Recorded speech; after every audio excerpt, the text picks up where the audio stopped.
Boa noite. A paz seja convosco. Graças a Deus. Abra sua Bíblia em Lucas 17, 20. Está escrito assim: interrogado pelos fariseus sobre quando havia de vir o reino de Deus, respondeu-lhes e disse: o reino de Deus não vem com aparência exterior, nem dirão ei-lo aqui ou ei-lo ali, porque eis que o reino de Deus está entre vós. E disse aos discípulos: dias virão em que desejareis ver um dos dias do Filho do Homem, e não o vereis. E dir-vos-ão: ei-lo aqui, ou ei-lo ali, não vades nem o sigais.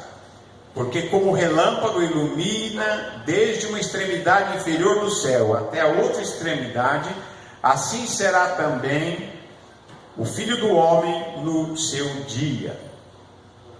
Mas primeiro convém que ele padeça muito e seja reprovado por esta geração. Amém? Graças a Deus. Senhor, fala conosco, te pedimos em nome de Jesus. Amém. Nós diz aqui a palavra de Deus que eles tinham uma dúvida. Diz que os fariseus vieram perguntar para Jesus: quando é que vem o reino de Deus? E o reino de Deus já estava ali.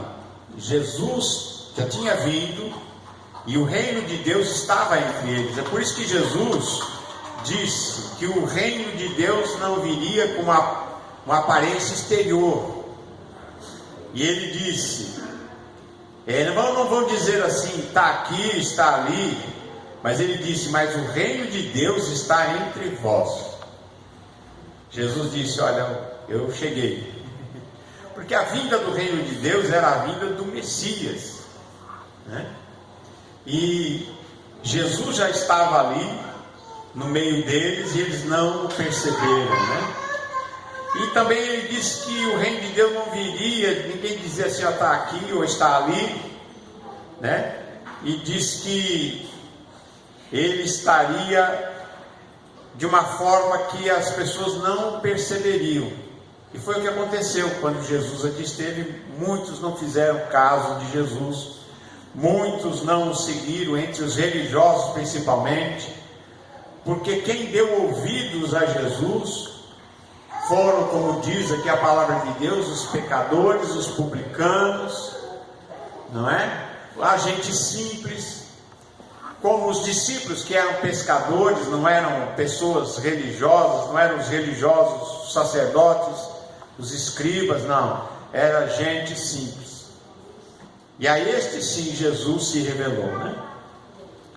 E perguntado a respeito do dia da sua vinda, Jesus ele disse que, como relâmpago, quando você vê um relâmpago que ilumina o céu do oriente até o ocidente, assim vai ser o dia da vinda do Filho do Homem. Quando Jesus voltar, ele virá assim, num piscar de olhos. Como diz a Escritura em outra parte, diz que esta vinda do Senhor será como num piscar de olhos. Ele disse: porque ante a última trombeta, porque a trombeta soará, o Senhor virá nas nuvens dos céus buscar a sua igreja. E ele diz: então, o dia do Senhor, o dia de Jesus, o dia da sua vinda, será assim como um relâmpago, rápido, como um relâmpago que ilumina de uma extremidade até a outra dos céus, assim será o Senhor no seu dia. Significa que no dia da volta do Senhor, o japonês não vai chegar primeiro que a gente, nós não vamos chegar primeiro que o europeu, ou que o americano, não. Em toda a face da terra, o dia da volta do Senhor será no mesmo instante, no mesmo momento, será num abrir e fechar de olhos. É por isso que Jesus ele nos diz que a gente tem que ser vigilante, vigia. Se uma das coisas que Jesus disse e repetiu várias vezes é que aquele que o segue, aquele que quer realmente a vida eterna, aquele que quer Jesus como Senhor e Salvador, deve vigiar, porque nós não sabemos a hora em que o Senhor há de vir, e nós não sabemos também a hora em que nós partiremos para o Senhor. Tem duas coisas aí que a gente não sabe. A gente não sabe a hora que a gente vai, e a gente não sabe a hora que ele vem, e a gente não sabe qual é que vai acontecer primeiro. Pode ser que aconteça que o Senhor venha primeiro, não é verdade? Ou pode ser, se o Senhor vier primeiro, quem estiver vivo nunca passará pela experiência da morte. Vai passar da morte para a vida, vai ter o seu corpo transformado em imortal, num piscar de olhos. E os mortos em Cristo ressuscitarão primeiro, e depois nós, os vivos, seremos transformados e iremos encontrar o Senhor nos ares. Mais importante que Jesus disse que o dia do Senhor, ele será semelhante aos dias de Noé. Diz que como foram nos dias de Noé, como aconteceu nos dias de Noé, assim será também nos dias do Filho do Homem. O que ele diz? O povo estava distraído, sabe, as pessoas estavam ocupadas, e diz aqui que comiam, eles bebiam, casavam, davam-se em casamento, eles compravam, eles vendiam, eles estavam cuidando da vida, eles estavam vivendo o seu dia a dia, e isso absorveu o seu tempo, e eles não perceberam que o dilúvio se aproximava. Noé trabalhou 100 anos construindo a arca, no seco, num lugar alto, longe da água. E acho que muita gente achou que Noé era um homem maluco, não é verdade? Para que construir um barco desse tamanho, no seco, onde não tem água, e a água não vai chegar nunca aí? É o que eles pensavam. Mas Deus disse a Noé: Noé, construa a arca, e ele demorou 100 anos com a sua família construindo essa arca. E o povo acostumou com Noé construindo a arca, até que a arca ficou pronta. E aí Deus chega para Noé e diz: Noé, entra na arca, você, a sua família, coloque dos animais limpos 7 casais, dos outros você coloca um casal, o macho e a fêmea, não é? Dos outros, animais limpos, aqui estava claro, o cordeiro, o boi, leva 7 de cada, 7 machos, 7 fêmeas, e dos outros coloca um casal, e as aves também, ele mandou que colocasse, e os animais vieram. Interessante que nos dias de Noé, os bichos vieram até Noé, os bichos perceberam, ouviram a voz de Deus que disse para eles: ó, tem uma arca no alto de uma montanha, vai lá. E eles foram. Começou a aparecer os animais e vieram até Noé. Noé não saiu caçando os animais para colocar na arca. Diz a palavra, eles vieram até Noé, e Noé os colocou na arca. Colocou comida para eles, colocou os animais, alojou cada um no seu lugarzinho, encheu a arca. E eu fico pensando, irmãos, isso tudo acontecendo, aquele povo da terra que estava ali perto de Noé, pelo menos, estava desapercebido nas suas coisas. E interessante que não eram coisas que eram erradas, porque comer, beber, casar, construir, comprar, vender, não são coisas erradas. Como disse Jesus certa vez, contando uma parábola a respeito do reino de Deus, ele disse que o Senhor fez uma festa de casamento do seu filho, convidou as pessoas, e quando chegou, ele matou o bezerro cevado, colocou tudo pronto, e quando chegou o dia, ele mandou avisar e disse: olha, está tudo preparado, venham para a festa. E é mais ou menos a mesma história. Um disse: eu estou ocupado, eu comprei uma junta de boi, preciso experimentar a junta de boi. O outro disse: eu casei, não posso ir. O outro disse: eu comprei um campo, preciso ir lá cuidar do campo. E eu só sei que cada um dava uma desculpa. Cada um dava uma desculpa. E nos dias de Noé era a mesma coisa. As pessoas estavam ocupadas, cada um com as suas coisas, e não tinham tempo para Deus. Não tinham tempo para realmente observar o seu tempo e saber o que estava prestes a acontecer. É certo que Noé disse para eles sabiam que Noé tinha tido uma revelação de Deus, e que Noé dizia: vai chover, vai cair um dilúvio que cobrirá a terra. Mas eles não se deram por avisados. E aqui Jesus diz na sua palavra: como aconteceu nos dias de Noé, assim será também nos dias do Filho do Homem. Comiam, bebiam, casavam, davam-se casamento até o dia que Noé entrou na arca, e veio o dilúvio e consumiu a todos. Eles estavam desapercebidos nos seus afazeres diários, e não tinham tempo para pensar nas coisas celestiais, não tinham tempo para dedicar a Deus, para buscar a Deus, para se arrepender. E Jesus disse que vai ser do mesmo jeito. Muita gente será pega de surpresa.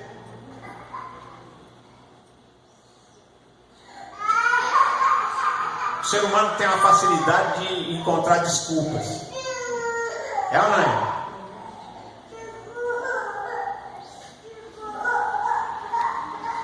Nós podemos dar desculpas para os homens, mas para Deus é difícil a gente inventar uma desculpa plausível. Porque Deus conhece o nosso coração, sabe que no fundo é que a gente não está ligando mesmo, não é? Não é? Deus conhece, sabe que a pessoa realmente não está dando a mínima, e então não tem tempo para Deus, não tem tempo para buscar as coisas de Deus, para meditar na palavra de Deus, para ouvir uma palavra, para agradecer a Deus. Parece que vai vivendo a vida de um jeito como se nunca fosse morrer, ou se nunca tivesse que aparecer diante de Deus e dar conta da vida. É ou não é? E Jesus disse: vai ser igual, as pessoas serão pegas de surpresa, porque estarão distraídas das suas próprias coisas, e não vão ter tempo para as coisas do céu, para cuidar da alma, para pensar na eternidade. E ele diz mais aqui, Jesus disse: como também da mesma maneira, do mesmo jeito que aquele povo do tempo do dilúvio foi pego de surpresa, porque estavam distraídos, como aconteceu, vai acontecer como aconteceu lá em Noé, aconteceu também nos dias de Ló. Eles comiam, bebiam, compravam, vendiam, plantavam, edificavam, estavam ocupados com o dia a dia. Eles estavam preocupados. Comer, beber, plantar, vender, edificar, construir, tudo é justo. Mas nada pode substituir o tempo que nós temos que dedicar, um tempo para Deus. Você tem que parar uma hora para pensar. Tem hora que você tem que olhar para cima e dizer: olha, existe um Deus que está olhando para mim lá dos céus. Ele sabe, conhece o nosso coração, Ele conhece o meu coração, conhece o seu coração, e conhece o seu coração. E Jesus disse aqui, falou: olha, vai ser igualzinho nos dias do Noé, e vai ser igualzinho lá em Sodoma e Gomorra, que eles estavam distraídos, estavam lá nos seus pecados, estavam nos seus afazeres e se esqueceram e não tinham tempo para Deus. Até que Ló foi tirado, né? Ele saiu de Sodoma, ele foi arrancado de Sodoma. Os anjos quiseram quase arrancar ele à força de lá, para sair, para ele não ser destruído com Sodoma e Gomorra. Mas no dia em que Ló saiu de Sodoma, choveu fogo e enxofre do céu e os consumiu a todos. E diz: assim será no dia em que o Filho do Homem há de se manifestar. Amém? E aqui a mensagem é: pegos de surpresa. Eu não pensava que ia ser assim tão rápido. Eu não achava que ia ser assim. É ou não é?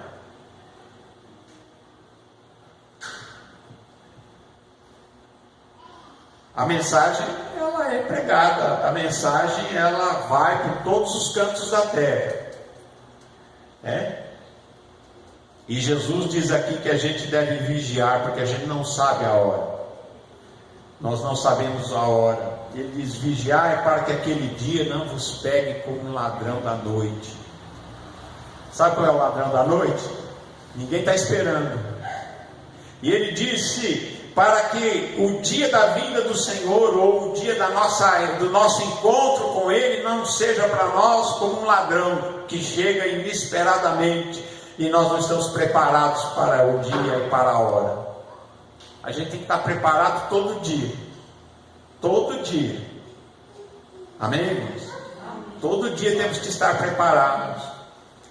E aí ele começa dizendo: naquele dia que estiver no telhado, tendo as suas alfaias, as suas roupas em casa, não desça para tomá-las. Da mesma sorte que estiver no campo, não volte atrás. E ele diz aqui uma coisa importante. Jesus disse: lembrem-se da mulher do Ló. O que aconteceu com a mulher de Ló? Olhou para trás. No reino de Deus, irmãos, a gente não pode olhar para trás. Tem muita gente que olha para trás e fica pensando: mas estava bom lá. Não é?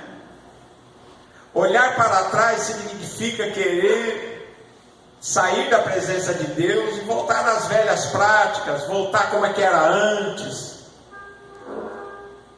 E Jesus disse assim: olha, lembre da mulher de Ló, que olhou para trás e virou uma estátua de sal.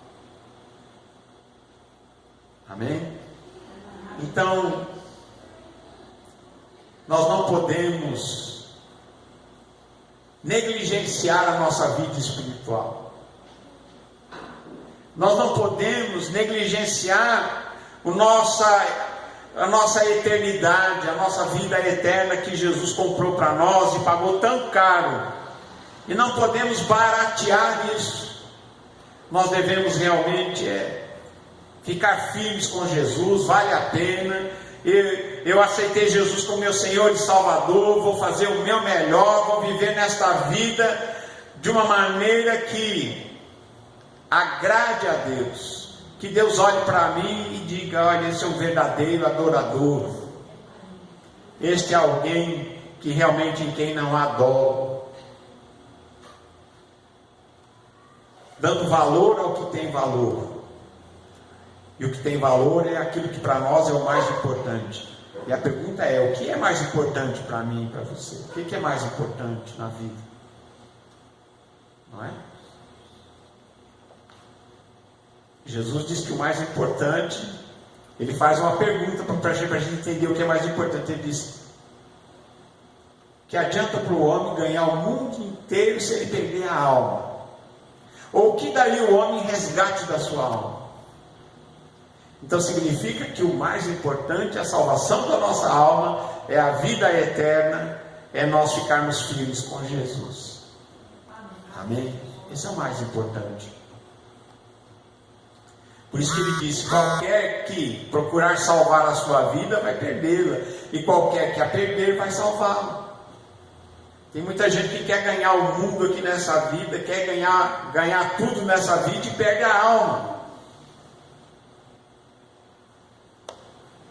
Tem gente que começa bem, mas não termina bem. Vocês já viram isso?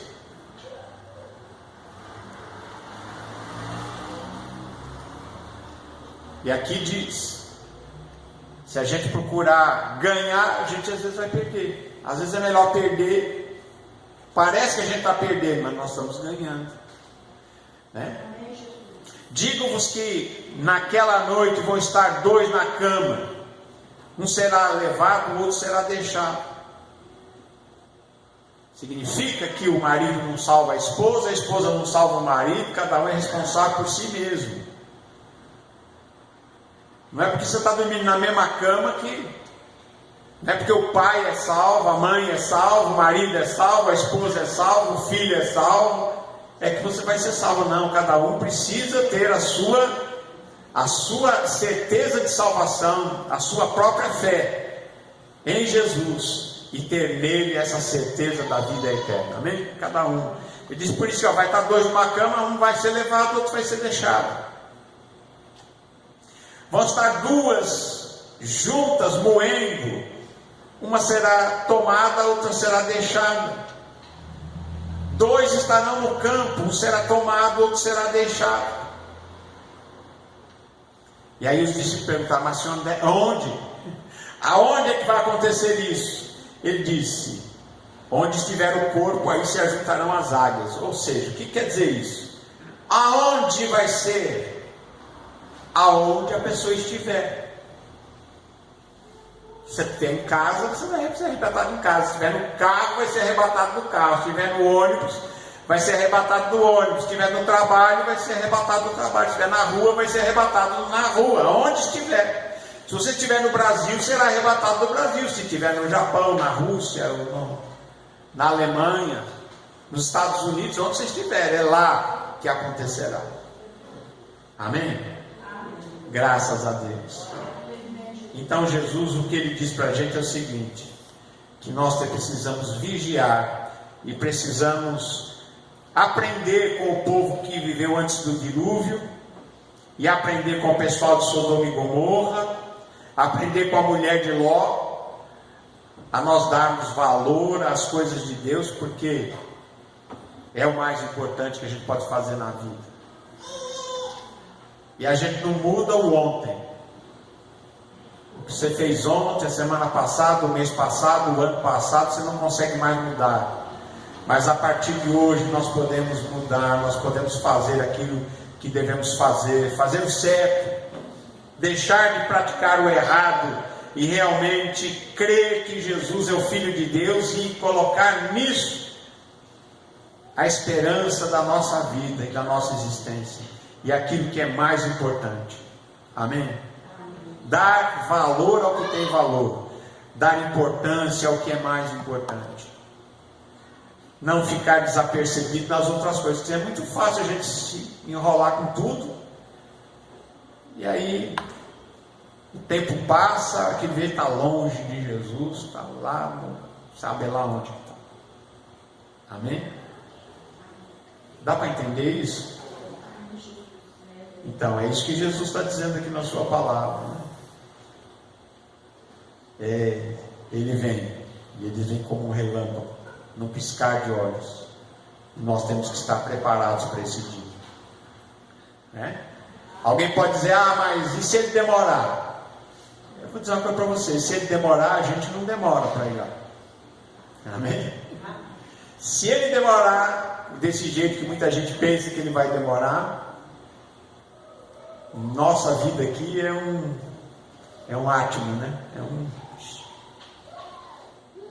E nós voamos, como disse Moisés, né? A vida de cada um, ele diz assim, nós voamos, a vida passa num sopro, e a gente voa, e para isso nós temos que estar preparados para encontrar com o Senhor Jesus, no dia que chegar. Amém? Graças a Deus. Que Deus abençoe a você. Se você não tem dado valor, comece a dar valor no que é mais importante. Amém? Não fique como o povo antes do dilúvio, preocupado só com o dia a dia, comer, casar, beber, comprar, vender, construir, plantar, edificar. Tudo é justo, mas a gente não pode ficar distraído nisso e esquecer do espiritual, esquecer de Deus, esquecer de Jesus. Amém? Que Deus abençoe a todos em nome de Jesus. Amém.